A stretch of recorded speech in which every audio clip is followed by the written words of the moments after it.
explosive start to Saudi Arabian Grand Prix. Hamilton drives Mercedes Portaloo. Round 2 for Max and Charles. Welcome to the Late Night Race Review.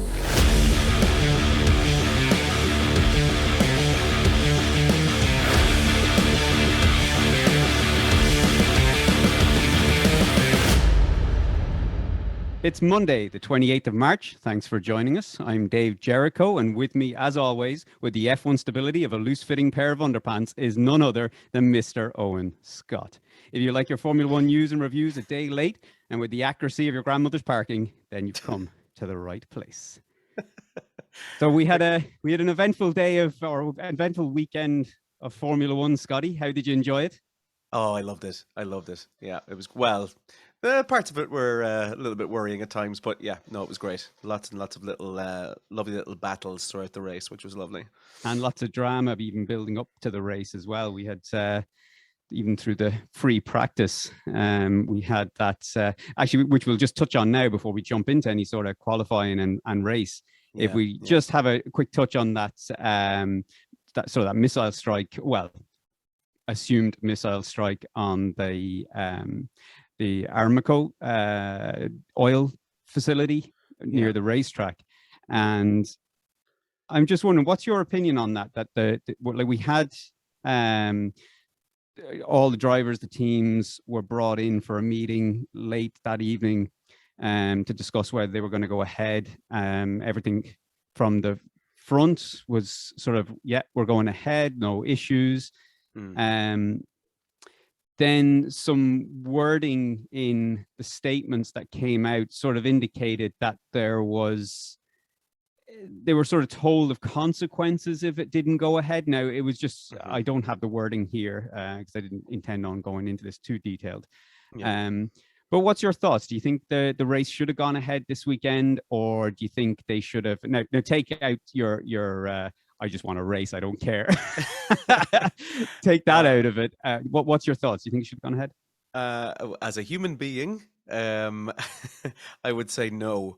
Absolutely should not have gone ahead. But the drivers were assured that everything was fine and that the race wasn't a target.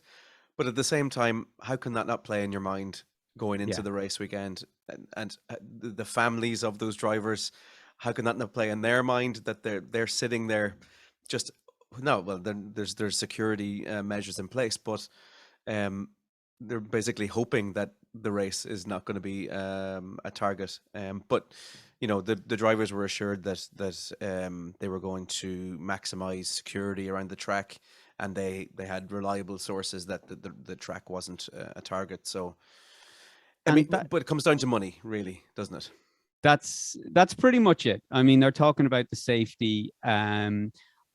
I think when you have an attack on a facility that's, I think it was 10 miles, I think it was, from the racetrack, you're thinking, now look, we're not privy to any of the information that was told to the drivers or the teams that made them, come up with that decision to continue on. But my thought would be, regardless of whether you're a target or not, 10 miles is a fairly close distance for a margin of error in a missile attack. I don't think I'd fancy driving around in a Formula One car and, wondering whether something may or may not land on the racetrack or in close proximity. But anyway, look, that's by the by. It went ahead. We got a great race weekend out of it. We cracked on with qualifying, and a lot of surprises were thrown up in the qualifying. Yeah. I mean, where do you want to start here? The obvious one that pops out is Hamilton. We'll go through Q1, Q2, Q3. I mean, Q1, Hamilton was the shock in that, the shock exit from Q1. Do you feel that there was anything playing on Hamilton's mind? We know how conscious he is of his surroundings, and he's very involved in activism. And do you think there was something to do with the missile strike? And was it affecting him, do you think? Do you know when I saw him going out first, it was such a shock. I think I had a knee-jerk reaction, and I was that was my first port of call. Was he's having some sort of an emotional sort of an emotional episode. He's no, I thought, yeah, and as a knee-jerk reaction, I thought, yeah, maybe it is playing on his mind a little bit. Mm-hmm. Even though that they are these, people say they're professional drivers, once they hit the racetrack, that's, everything is put out of their mind. And I'm sure that is true in most cases, but I don't think that's been tested as far as a missile strike beside a racetrack. Yeah. So yeah, my knee-jerk reaction was, yeah, that's what I thought was happening. But as the weekend unfolded, we went into Sunday, I think there might have just been more in terms of the setup. There might have been a touch of what happened in free practice, but I think it was maybe more a setup issue with the car. What was your thoughts? It was interesting just to hear what Lewis was saying after. He said that, personally, I feel like I maximized everything, but I don't think we did as a team. Which you don't usually hear him coming out and talking ill of the team. He's always very supportive of racing as one, but he seemed to put a little bit of a divide in there. Well, to cut across you on that one, he is fairly supportive. He's supportive of the team when everything's going right. But if you do listen to a lot of his comments and stuff like that, when things have gone wrong, results have gone wrong, pit stops have gone wrong, it's usually comments that would be sounding like he's directing them to everybody, but with obviously the undertone of this is directed at you guys in the garage. So there is, he has got a look, all drivers do. So I don't think that's going to be an issue. Setup wise, look, they had free practice 1, 2, and 3 to get the setup somewhat right for this track with the car that they had. And Hamilton has to take responsibility for that, not just the engineers. He is the one that's out on the track. He knows what feels good, what he can get the most out of. So if he felt the setup was incorrect, then a lot of that is on him as well. Yeah. So going out in as P16, wow, that was a shock. Yeah, unbelievable. I couldn't believe what I was seeing. And he was nearly a full second off Russell. Russell finished in what, sixth in the end? Yeah. And nearly a full second off him in the exact same car. It's just outstanding to watch. And you'd kind of, looking at the first two races, you'd kind of feel as if Russell is the main man at Mercedes at the moment. Well, this is why I jumped on the sort of the George Russell hype train when I saw him going to Mercedes, because when you saw him race in that Williams, he was extracting more out of that car than he ever should have been able to. So I always thought he was going to be able to step up to Lewis on an even footing. Yeah. And in the instance where the car is not performing like the Williams, for example, I just felt that he's the type of driver that will find you that extra couple of tenths of a second from a car that doesn't have that extra couple of tenths in it. So like I kind of felt I know this season was a bit of an unknown, but I kind of felt coming into this season that we'd gradually see Russell kind of growing into the car and matching what Lewis was doing. I always thought that Lewis was obviously going to be number one driver for another year or two, and it was going to be a transition. But I mean, it's already starting by the looks of things. And I think that's also a lot of George's personality in the fact that he's overconfident in himself and his ability. And it's not a bad thing. I don't think he's going to make too many friends. I think he's very much... he's very sure of himself. He wants to make sure everybody knows he's very sure of himself. And I think... So when I saw, again, seeing him go to Mercedes, I think that was going to be a perfect fit. But, go on, yeah. Personally, do you see another Rosberg incident? Are we heading towards a bit of a collision? I don't... If they had started this season strongly in that they were up there with the Red Bull and Ferrari. I think possibly. I think Hamilton wants that 8th title. Russell wants to would do anything, I would imagine, to get a first title in his first season in Mercedes. So yeah, I could see a Nico and Lewis situation again. But I think the fact that they haven't started out as strong as they would have liked, I think it's now more about the team finding out what's wrong with this car. Yeah. And I think by the time they've done that, they're going to be out of the constructors and out of the driver's title as well. So I think I don't think they'll be fighting each other as hard as they maybe would have if they had hit the ground running this year. Yeah. So we're going to see Lewis hang around for another year or two anyway. I think so. He's only, what was he, 36, 37? Something like that. Yeah. So I mean, look, there's no reason why he can't hang around for another two years anyway. Yeah. Interesting, nonetheless.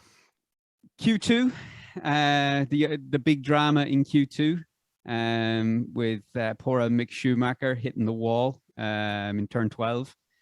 I mean, to start with, I have a few issues with this, but to start with, the fact that he survived with no injuries. Yeah. I think they reckon he hit the wall about 160 mile an hour in a 35G collision. The fact that he survived with that with no injuries is just a testament to the safety that has gone into these cars. I know they were saying that a lot of the extra weight is because of the extra impact safety that's gone in on these chassis. But it's even still at that, when you saw that collision, it was still phenomenal. Yeah. But my concern with that accident, which we were kind of discussing prior to the podcast, was those curbs. Yeah. So what's your take on the accidents and what?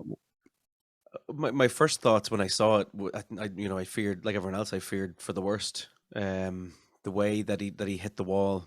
Upon seeing it, then afterwards, when the footage started coming out, then of say the cockpit, I'd said that to you as well before, just how he reacted in the moment and the angle that he hit, and actually seeing how safe he actually was inside that cockpit. It looks horrific outside the cockpit because the rest of the car is falling away and wheels are flying everywhere. But those extra safety measures that are in there are worth every bit of weight that they bring into the car. And it's fantastic, it really is. And we got in Q3 as well, and not to be jumping around, but in Q3 we had Ocon almost going off in literally the exact same corner, and I would argue for almost the exact same reason. And this goes down to those curbs, and I just think it's a little bit of an oversight that they still have those high curbs on that corner. I mean, okay, for last season's cars, they weren't the highest of curbs compared to some other tracks. Yeah, but for the reason that we now have cars that are utilizing the ground effect and they're sitting much lower to the ground, when they're coming around that corner, I mean, when you're considering if he's hit the wall at 160 miles an hour, he's hit, like, that car is almost flush to the track, and it's now riding over those curbs. Of course, it's going to lose stability at that point. So, of course, he lost control. The car went into the wall. And then we saw literally almost a repeat of that with Esteban Ocon in Q3, when he came around, hit the exact same curb, the exact same speed, and only for he managed to salvage it and hold on to it. He was going to, I mean, you could see, if you watch it from the onboard, you can see when he starts losing control of the car, you can see the black marks on the wall to the left where Mick Schumacher had just hit in Q2. So I just think for those curbs, I think surely you would remove those curbs, go to a painted curb, and just employ strict track limits on that corner. Yeah. I don't see why there would be an issue in doing that.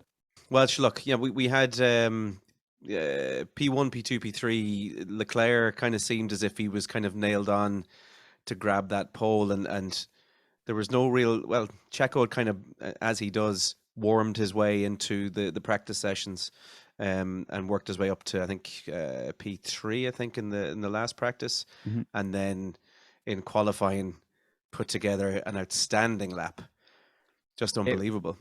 It was absolutely outstanding, and there wasn't really, other than Q2. Like Q2, he was within a couple of tenths of Leclerc and Sainz. I think he was 3/10 off Sainz in Q2.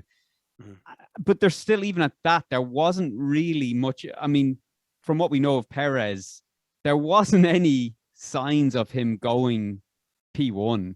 Yeah. It was just a completely out of the blue. It was almost as out of the blue as Hamilton going out in Q1. But what a lap. I mean, it was unbelievable. It was probably up there. Like, I think Max Verstappen, had he completed last year's qualifying lap without hitting the wall, I think that would have been top drawer. Like, that would have been the number one lap. Yeah. But this one is definitely a close second. That was a cracking lap. Yeah, it just shows you what he's actually capable of.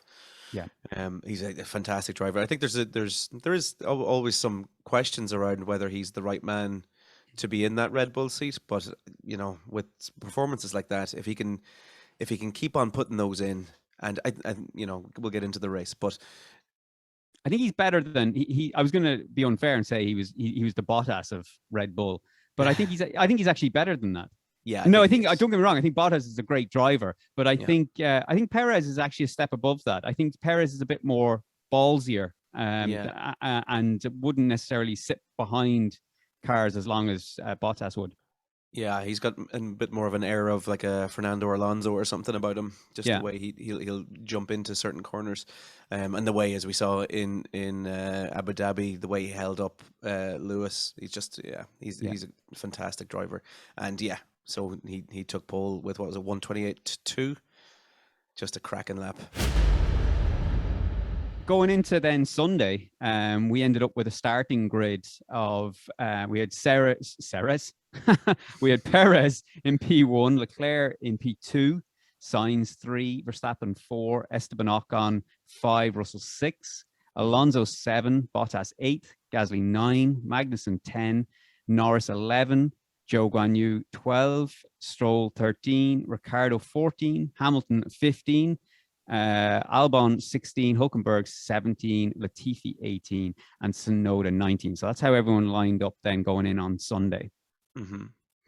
And we actually Tsunoda didn't make it to the grid. Is that right? He had issues on the way around in the formation lap? He did, yeah. He had issues going around on the formation lap, which, as far as I know, were to do with the water system and something else. I can't remember off the top of my head. It was the water system. I don't think it was nothing to do with cooling. So they're going something to do with the drive line as well. So it was the drive line and the water system issues. That was what it was. Yeah, well, it didn't go up on fire anyway. So AlphaTauri are making strides forward, I think. Yeah, do you think? I don't know. I think AlphaTauri are still sitting. I think they're just where they were last year. I don't think they've. Well, which isn't bad considering the other teams. Oh, I more meant it as a joke because the car didn't explode like last week. Oh, like last week. Sorry. Yeah. Jesus. In terms of Gasly's performance, I mean, and we'll get there. We'll get there. So look, let's start with Red Bull and Ferrari. Let's see how do you evaluate their race on Sunday? Well, in the end, it all came down to tires. Really, that was the name of the game. As I heard someone saying, Max solved the puzzle. He put it together in the right times, and he was always just thereabouts. I think Perez was unlucky. There was a few moments in the race where I think had a few things gone another way. The safety car obviously was a big thing. Mm-hmm. We could have been looking at possibly Perez or Verstappen Perez, maybe Perez Verstappen 1-2. Yeah. So Yeah, Perez was shocking unlucky. I mean, he had a great start. He had a great qualifying on Saturday. Had a great start to the race on Sunday. Covered off the Ferraris perfectly, Mm. and then started getting out of DRS then, which is what you want to do straight away. So he had a fantastic start to the race. Verstappen got up to third. There was a bit of a tussle, but then it sort of settled in. That was sort of our formation that we were going to be in then for those four up until the safety car came out. Mm-hmm. But coming up to that safety car, that incident with the safety car, I think was phenomenal. Leclerc, the team saying box, Yeah, and yeah, I this was is like, great. and I was like, is he? He's hardly going to come in because they were talking about Perez was going to box as well. I was Mhm. like, there's no point the two of them coming in, and sure enough, it was definitely one of those. Whatever he does, you do the opposite. Perez comes in, he goes straight on, and then Perez unfortunately then gets stung by the wonderful wizard Latifi, The goat. the goat. So you think do you think that it was a Ferrari bluff, like was suggested on Sky, that they had said they were going to come in and then I don't think it was a really? no, I don't think it was a bluff. I think it was definitely a case of do the opposite of whatever he does. So I think Mhm. if he hadn't have come in for the pits, I think Ferrari were going to come in. They were ready for that pit stop. He was going to come in one way or another.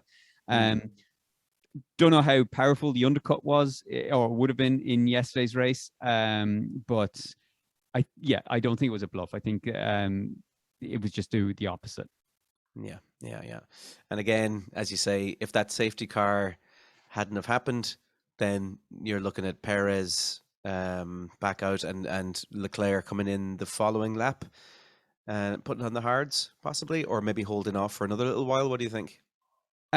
So if the safety car hadn't come in, no, I think he would have had to have come in the following lap. I think McLaren's, the Red Bulls are too fast. So I think if on fresh tires, you might have got an extra lap or two while they get the hard compound tires up. While Perez got the hard compound tires up to temperature, because obviously the new regulations have the blankets at a lower temperature now. So it takes a while to get them up to speed.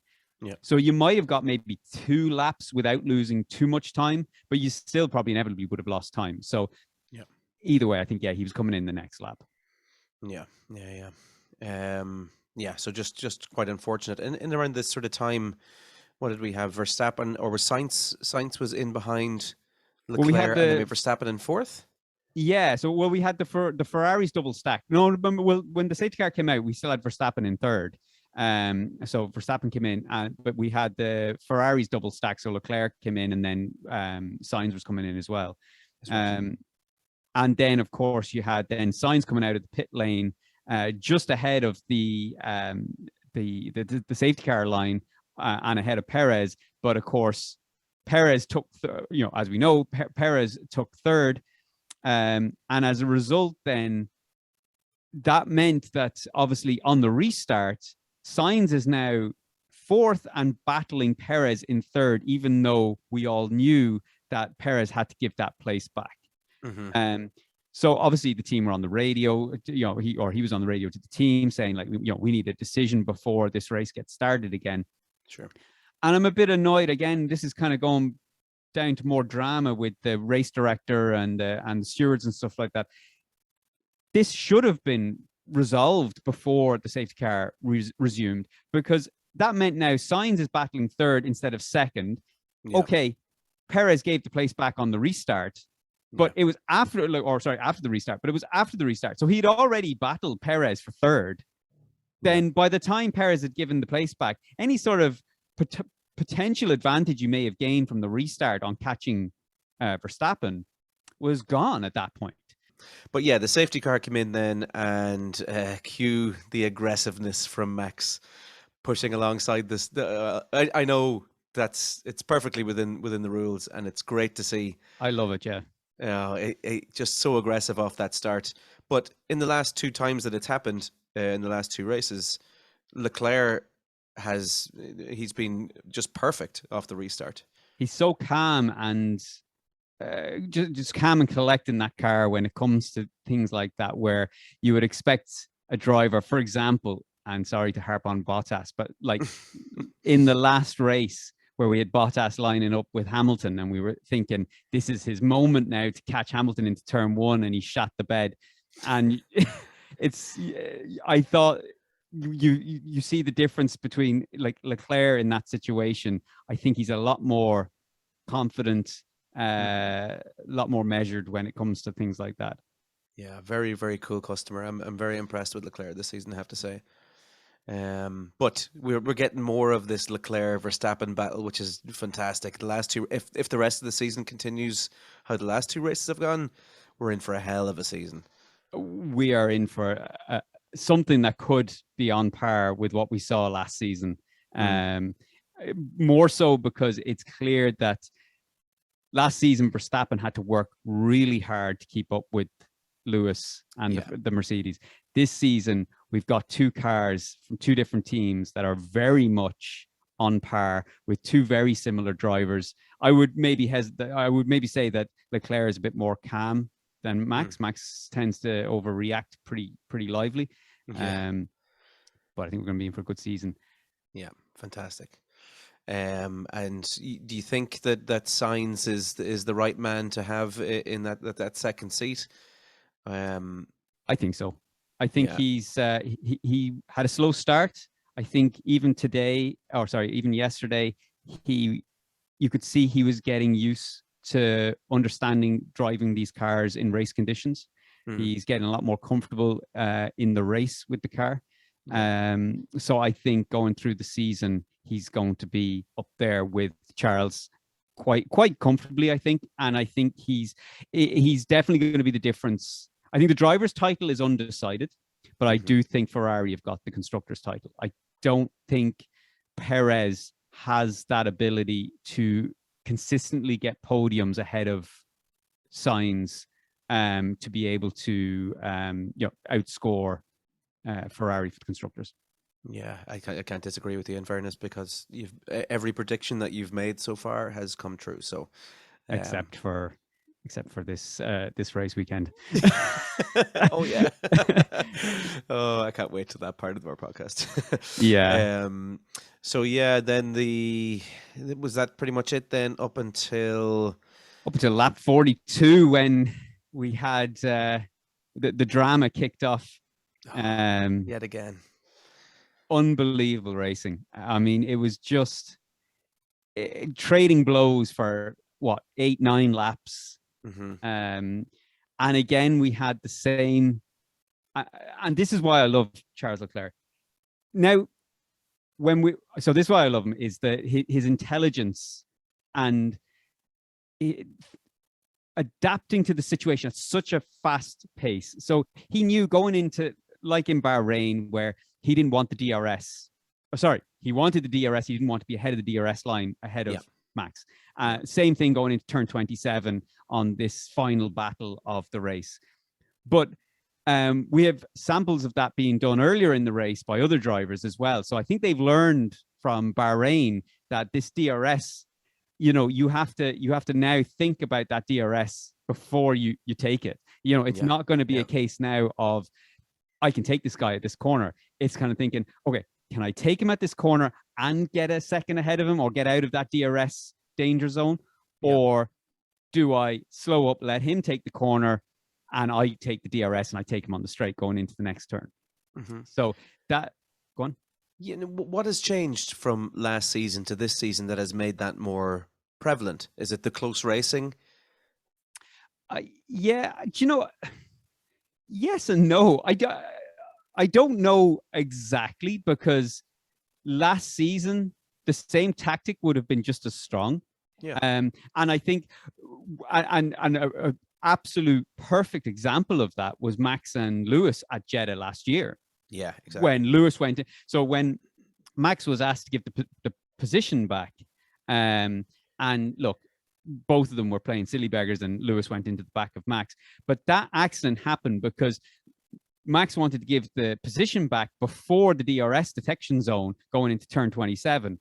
So that meant he was going to be able to retake Lewis back going down the straight and take Lewis into turn one. Mhm. So we have examples of that being done last year. The only difference I think with this year is cars are able to are closer going into those corners now. So before, you might have had an issue where the car in front, so you're both going through the DRS detection zone, but because you can't follow as close, more often than not, the car in front is getting more, is basically getting ahead further. Now, he's not getting out of DRS because you've already got the DRS, but he's not getting out of that sort of maybe whatever you might be within, say, the second, we'll just say, for example. Yeah.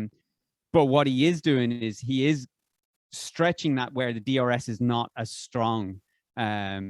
So this year, that's not the case. This year now, you're, like I said, you're both going into that DRS nearly, the nose of the car behind is up at the gearbox of the car in front, if possible. Like, that's how close you're able to go around these corners. And I think that's the difference we're seeing now. We're seeing that's why the DRS detection zone is becoming a bit of a bit of a strategy going into this season. Yeah, and so far it's been a real chess game, and we see it going on for the coming races. Lap 43. Then they both kind of locked up coming into the or coming just before the pit straight, the final corner. And Charles, I think, like the last race as well, reacted quickest to the lockup and took Verstappen, and he wasn't able to get him then, or Verstappen wasn't able to get Leclerc on that the next DRS zone. There was enough of a buffer there. Is there anything to be said about reaction times between the two of them? Is Leclerc proving that he has slightly quicker reactions overall? Well, this is where I was saying about his intelligence. He's in that split moment, the two of them locked up. Well, more Verstappen locked up more than Leclerc did, but they both had a lockup. But in that split second, Leclerc knew that Max had locked up. He could see the smoke coming from his tires. He knew, now, if I gun it now, he by the time he's reacted, even if he's reacting in a tenth of a second, he's down the road already. And as we saw, he got out of the sort of the effectiveness of the DRS by doing that. And that's what I'm saying. I just think he's such an intelligent driver to make those decisions so fast. Fantastic. Yeah. And unlike then in the previous race, we had Max pulled it back then again, but this time kind of showed a little bit of restraint coming into the final corner before the DRS zone, kind of held back and then waited till he hit that DRS zone and finally. Yeah, it was brilliant, wasn't it? Max kind of was like, I've learned my lesson. It was just brilliant. Yeah, just brilliant. So clever from Max. I was brilliant. And then we had that for the rest of, for the last few laps. And then, coming through to the final. Oh, actually, before we came through to the final lap, just before that, I think Leclerc had that opportunity on 49, or I think it was starting lap 49. Leclerc had the opportunity to take Max again down into turn one with the aid of DRS. But thanks to an incident down at turn one, we had yellow flags in sector one. And as a result, there was no DRS then for the next two. So it wasn't just, he didn't lose out just on that lap 49, but when it came to the final lap, he had no DRS on that zone either. So it's that yellow flag. I wouldn't say that would have meant that Leclerc would have won the race. I think Max was still very strong, and there was a good possibility that either he would have taken it back somewhere else, or we would have ended up with another incident of DRS chicken at turn 27 where nobody wanted to cross the white line. Yeah. Could have ended up with two cars just parked at the DRS line. Well, I mean, we saw what happened earlier on in the race, and I think a little bit of fortune kind of swaying back towards Red Bull then in the final laps. In fairness, and then comes through to the final lap, and absolute fantastic race to the finish. It was fantastic, absolutely fantastic. And then look, great drive from Perez, great drive from Sainz as well. Definitely recovered well from Bahrain. I know he came up on the podium in Bahrain as well, but it was clear he was a bit off the pace, wasn't comfortable in the car. He looked a lot better this weekend. So There we had was a little call. Sorry to cut across you there. There was a call of Sainz speeding up through the yellow flags.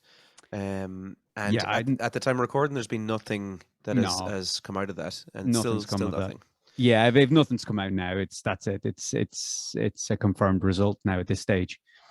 So we had Max Verstappen P1, we had Charles Leclerc P2, we had Sainz in P3, and Perez coming in at P4. Unfortunate for Perez, it was a bad day. Well, fourth is still a good result, but a bad day in the office considering where he should have maybe finished. Yeah. I mean, a hell of a lot better from last week's result, in fairness. So they can hold their heads high coming into Australia. But it very much points to Red Bull versus Ferrari going forward, and it's super exciting. It's just waiting to see now who that third team is going to be that will be kind of the top of the midfield, I guess. Is it really? Well, I think we can clearly see already, like, the top of the midfield is still so well. I know we had an unexpected result from Hamilton and Mercedes, but I do think they're probably best of the rest. I think the Jeddah result was possibly just a one-off. Yeah. I mean, George Russell came in P5 with I'd want to say a fairly boring race. I mean, he had a little bit of action at the start. I think he started P6. I think he took Ocon, I think it was, to take P5. But otherwise, he had a bit of a boring race. We had Hamilton then, finishing in P10, and then coming over the radio wondering, is there a point to be got for P10? I mean, that's a real. I don't hang out with the riffraff down here often. Do you get a point down here? He was actually saying that he was battling with Magnussen, and he felt that the Haas was comparable to the Merc in pace.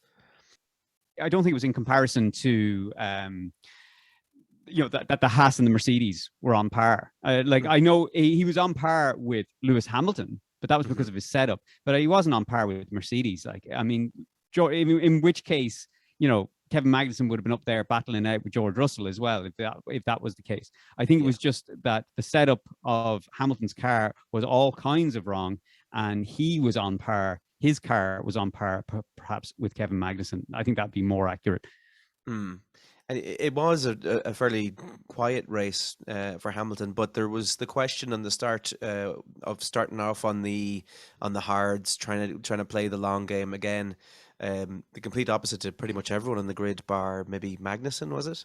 But yeah, tactics wise, it looked for a good portion of the race until we started getting those pit stops that they had made the right call. Well, that's it. They were playing the odds on the safety car coming out.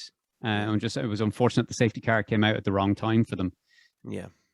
They really needed that safety car to come out probably sort of down towards lap sort of, I mean, we got a 50 lap race. I mean, it would have been fantastic if you got the safety car out around sort of lap 35, maybe something like that, low 30s, mid 30s. I think that would have been suitable then for their strategy. Yeah. But it just went from bad to worse. Not only did they get the safety car at the wrong time, but the virtual safety car turned into an absolute disaster for them as well. Yeah. I mean, now I've had a look at some information about this. We had Bono, apparently, from what we saw on the telly, it looked like Hamilton had gone past the pits, and then Bono had made the team radio call to say, come into the pits, and then you had Hamilton say, oh, too late, or something to that effect. Apparently, afterwards, it's kind of come out that Bono had told that to Hamilton before the pit entry, and Hamilton had said it's too late. What we actually saw on the telly was actually a bit of a delay by, sort of so they're sort of saying by the time Bono made the call, Hamilton had the opportunity to come in, but by the time Hamilton had responded and said too late, he was sort of like 100 yards, 200 yards past the pit lane at that point. We didn't have a Ricciardo or Alonso coming along the entrance to the pit there. Well, When that's what it. Hamilton Yeah, was well, it? that's what it was. That was when so yeah, we take it back a bit. So we had obviously the first safety car, which was the wrong time for Mercedes, was Latifi's safety car. Then we Mhm. had the virtual safety car, which was from Alonso and Daniel Ricciardo's cars at the pit lane, Yeah, the pit entry, should I say? yeah, Um, yeah. so yeah, it was just a bad day at the office. I think they just have to chalk it up. Look, take it from luck that you got the 1 point, Yeah. and be thankful that you got something out of the weekend. Yeah, yeah. They'll learn going forward. They have 2 weeks now until Australia. Do you think much can change in between now and then? They're going to be working hard in that, obviously. I don't know. They've a lot of work to do. I don't think there's going to be much of a dramatic change. I suppose the only constant, I mean, there are some fast sectors like Australia is a quick enough track. Yeah. But it may not hurt them as much as Jeddah. It's not as fast as Jeddah.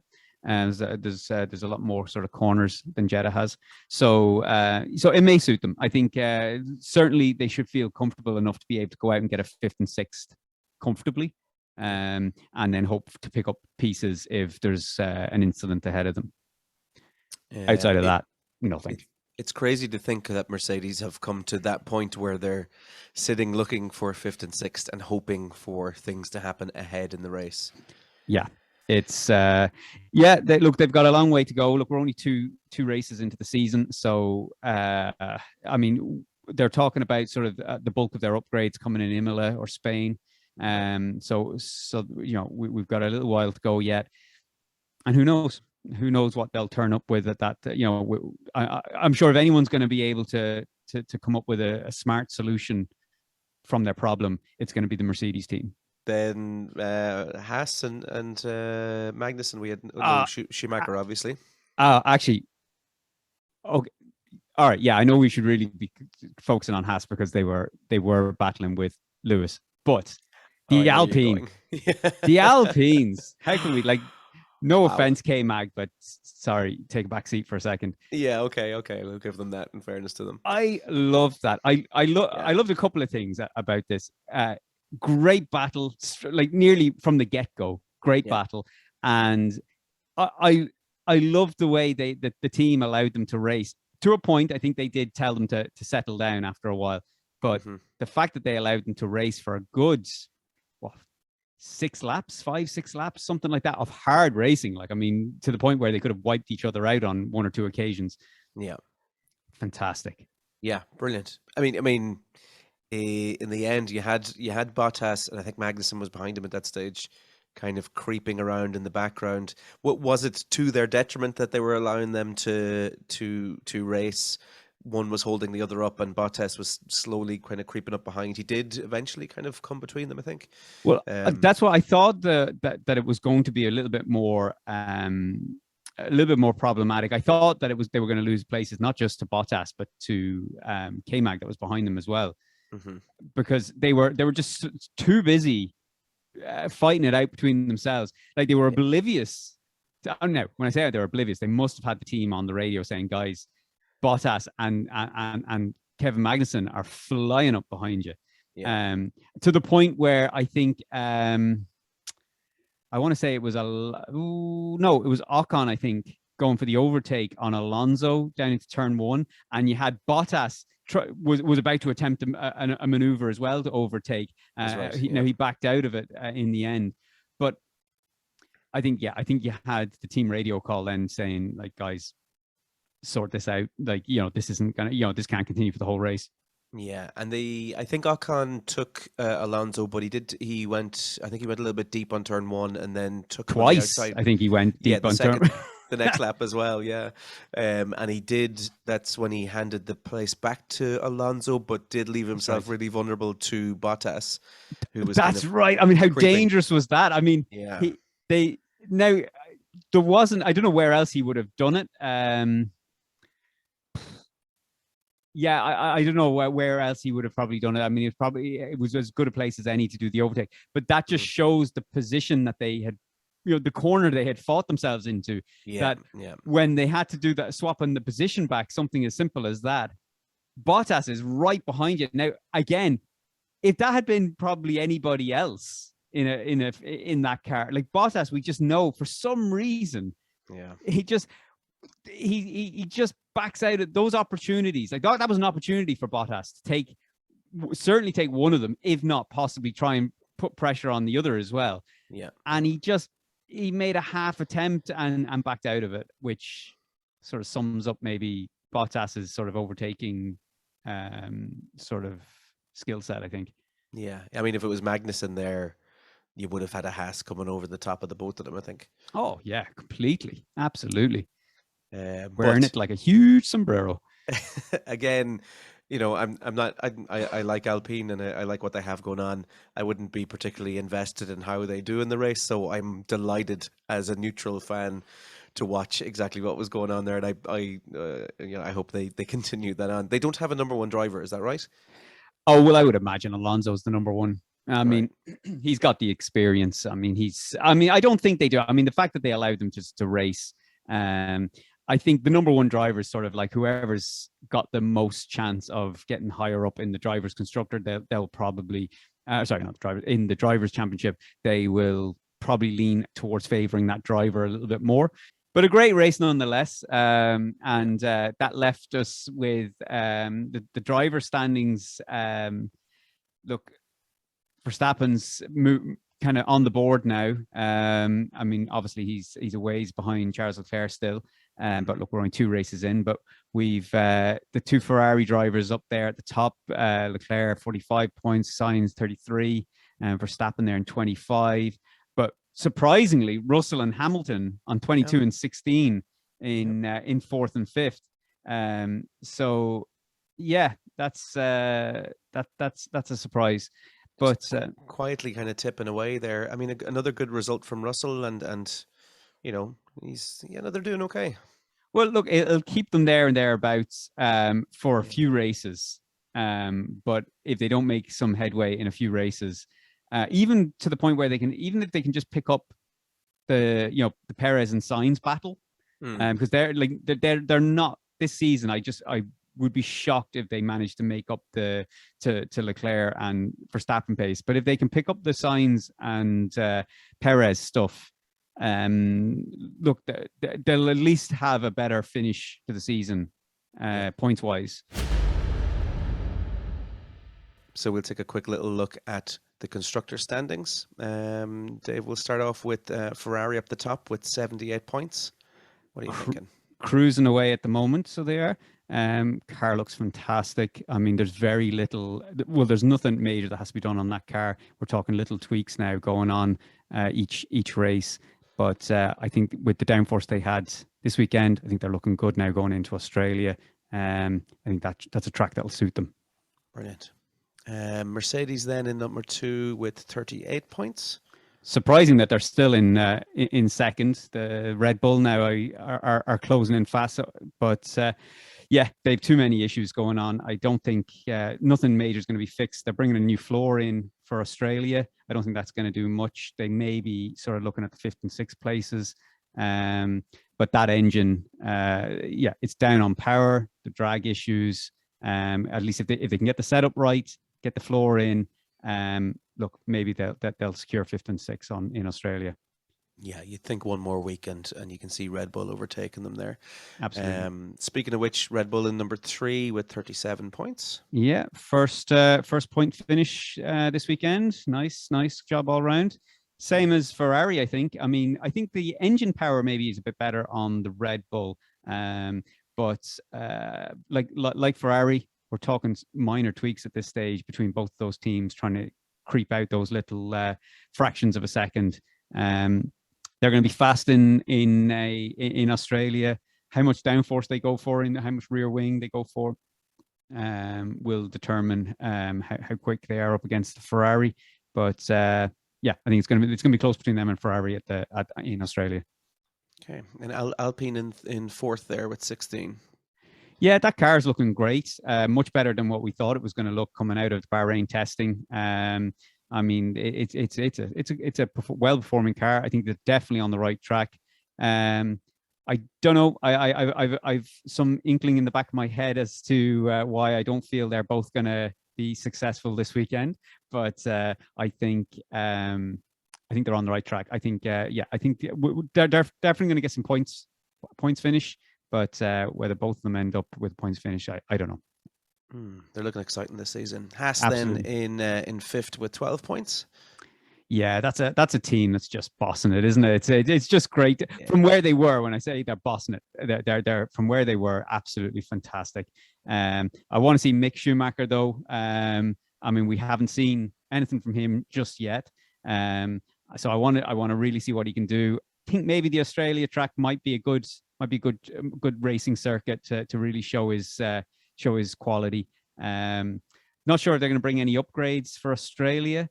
But I think even with the car that they have, I think they should be able to compete with the sort of the Alfa Romeos and probably not the Alpines, but definitely the Alfa Romeos and sort of sit around that sort of maybe 8th, 9th place, sort of low points. Long may it continue. And speaking of Alfa Romeo in 6th there with 9 points just behind them. That's a car that should be finishing higher than it is. I think Bottas qualifying well. I think Joe just getting up to speed with Formula One is his first season. So look, you have to forgive some drivers for their first season. But again, not sure what sort of upgrades they're going to bring into Australia. But they have their own. They're working with their own gearbox this year, so they've definitely got more tweaks that they can do from when they were using the Ferrari stock gearbox.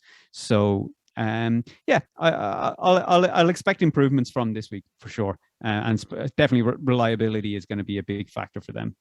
And bit of a lackluster start for AlphaTauri there in 7, just a point behind Alfa Romeo, but you know things aren't right there.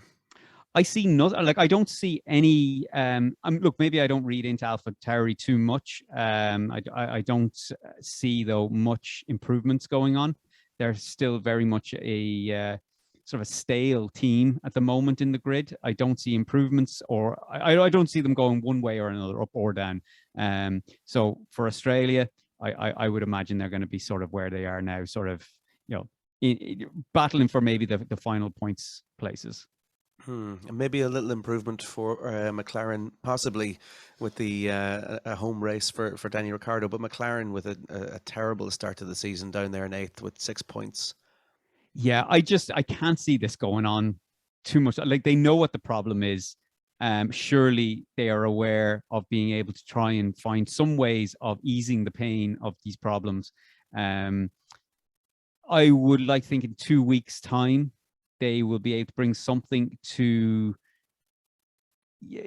soften that blow. I'm going to say I don't think they're going to be in the points, as in the car shouldn't be a points finisher.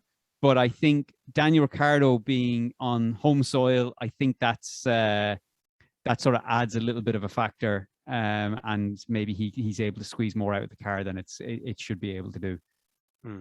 Yeah, and then returning for Aston Martin is Sebastian Vettel. We think he should be back for Australia, but they're in 9th place with 0 points.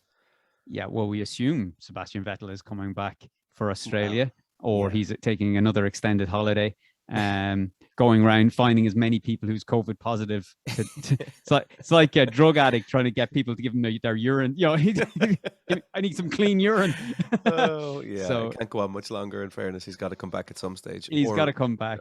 I feel sorry for Nico Hülkenberg. He had a great race. It was a quiet race. There was nothing too exciting going on, but he outperformed Lance Stroll, who's been there for a while now. So that's a great result. I don't see them. I see them down the back with the Williams in Australia. I see nothing good coming from this. Yeah. Speaking of which, as you said, Williams bringing up the rear with 0 points also. Yep. Latifi's crashing out, guaranteed. It's happening. I have it in my head. He's gone. Albon. Do you know Albon's like he's like a a junior George Russell. He is squeezing a lot out of that car, more so than Latifi is for his first year back in that car. So I think, don't expect much from them. If anyone's going to get any points, or not any points, but any sort of worthwhile positions, it's going to be Albon, and it's probably going to be at the expense of some DNFs. Otherwise, again, that car is the development on that car has been absolutely horrific. Yeah, they're picking at scraps down there, aren't they? Absolutely. Our predictions, I went Leclerc win, Verstappen second, and Hamilton third. I'll be honest. No one saw the 16, the qualifying 16th, but look, I took a punt. It was an absolute, I would have been a hero. They would have sang my name from the internet, but it's absolute disaster. Now, did we decide last week that if you have to call the winner, obviously, but if one of your drivers gets in the top 3, that you still get a point for that? Did we not go on? It was just based on the position, was it not? So, okay. I think so. For example, I think I got nil points, and you would be well. Give us your predictions. What did you go with? Okay, so I went with a Verstappen win. I boldly said that there was a Verstappen pole to be had as well, but that did not happen. But I got the Verstappen win. I went for Sainz in second, which, a bit hasty, but again, just took a little bit of a punt on it. And Leclerc in third. So I got the order wrong there on those two. Yeah, but you still got a point, and you still take the W for this week. Yeah. Well, we had our surprises and our flops also. Now Jesus. Yeah, go for it. Go on. Tell me what your flop last week was. Okay, so Magnussen, I thought would have hit the wall, and instead his teammate hit the wall. Yeah, you were right. Just the wrong hat. Yeah. And your flop? My flop was Bottas. And this is a bit of a damp squib in terms of our predictions. We got it all wrong. Everything. Yeah. Your surprise was? Do you know? I went with the same. I just doubled down on. I just doubled down on Albon. I thought surely this guy is gonna come good. And I thought with all the DNFs that were happening, as well. And no, I didn't know that prior, but I thought I saw it. And I was like, I think he was at 11th at one stage, maybe after the second round of pit stops. But it wasn't to be. Wasn't to be. Neil Pah. My surprise, and it was a surprise. I'll contest that this was a surprise. It was Mick Schumacher. I believe in the pace of that young man. I think he can put it together. He just needs to. Well, I mean, as you said, that curbing. Yeah, they've got to look at that. But definitely was not the surprise I was hoping for. So that brings us to the end there of the predictions for last week, and our grand total of 2-0 to me in the points. So that would bring us level. We're 1-1 at the moment. We're 1-1, yeah, 1-1. I didn't think that was going to be happening. I like Verstappen, Sainz, and Leclerc. Yeah, I don't know. Look, it was a good shout. But I got it wrong. So right, Australia. What do you see? I'll get you to give me your predictions first. Okay, I'm going to go with Leclerc again. And you nearly have to go with Verstappen second. If Leclerc's not winning it, you have, short of something dramatic happening, Verstappen's going to be second or first. So I'm going to go Leclerc and Verstappen first and second. My third place will be Sainz, because I think the Red Bull maybe perform better with the downforce package that they have, or the aero package for the downforce.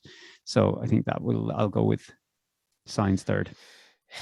Now, if I go with the same top three, which I really want to, that just null and voids. Do you know? All right, for next week, we pick we have to pick our teams, our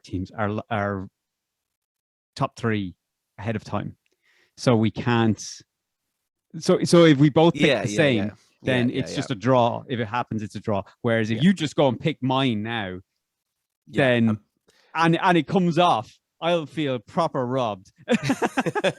Well, I'm not going to pick the same as you. I'm going to go again with a Verstappen win, and I am going to go with a LeClerc number 2. I'm going to change it around just so there's a little bit of competition. You have to take a point, and I'm going to go for a I'm going to go for a Perez 3 for the crack. Interesting. Yeah. Interesting. Again, taking a punt. Mm-hmm. Australia has a track. What do you see in your crystal ball in terms of flopping? Who is going to be my flop? Keeping in mind the results of the last 2 races, obviously. Yeah. I am going to go with... Oh, Jesus. It's a tough one. I'm sort of leaning towards one of the Alpines. Yeah. But that's just a feeling. I don't actually have anything to back that up with. Now, technically, anyone that has finished inside the top 10 has been successful this week. So if they finish outside of the top 10 in Australia, that would mean they'd be flopping, right? Yeah. Okay. Well, that leaves you with some options there, considering that nearly the whole grid finished in the top 10. Yeah, but I know. But I mean, if I turn around and say, "Oh, I think Daniel Ricciardo is going to flop," actually, that might be my surprise. I'm going to go with that for my surprise. Sorry, I know I'm jumping ahead. That's a great shout. We should definitely pick these ahead of time because I'm now envious. Yeah, I've got Daniel Ricciardo as my surprise, and my flop. Fuck it, I'm going to go with. I'm going to go with Alonso. Oh, outside the top 10. Yeah, and again, that's just a feeling. I think Ocon is maybe. Yeah, it's just a feeling. I have nothing to back that up with. Okay, all right. So for my flop, considering he finished inside the top 10, I'm going to say Lando Norris for flopping in Australia. That's a pretty safe bet. Yeah, I'm going safe this week. Flopping down under. And for my surprise, I think, you know what? I'm going to back him this week. My old friend. Jesus. Valtteri Bottas. Oh, you're going to regret that. I know, but I have to try and support him at some stage. He's going to think that we've got something against him if he ever hears this. So yeah, I don't think we've any danger of that. Yeah, so Valtteri Bottas, there you go. I end up saying his name at some stage every week. Valtteri Bottas. Yeah, there you go. Yeah, okay, well that's I don't know, Bottas. I think he's going to screw you again. I think he's going to absolutely tank it. Yeah, although yeah, he did well flopping for me this week, so. You know. But that's what I'm saying. You're putting him down as a surprise. Like if he tanks it, that's not going to be a surprise. Yeah. I've got a feeling about Bottas this coming week, or in Australia. Sorry, 2 weeks from now. Nice. Okay, well that's it for this week's episode, and we will be back in we won't be back in 2 weeks. We'll be back in 2 weeks for the race review, but we will be back next Monday and Tuesday with the news and what's happening within Formula One. As always, if you want to get in touch with your own questions, comments, or corrections, send them on to feedback@latenightracereview.com. Until next week.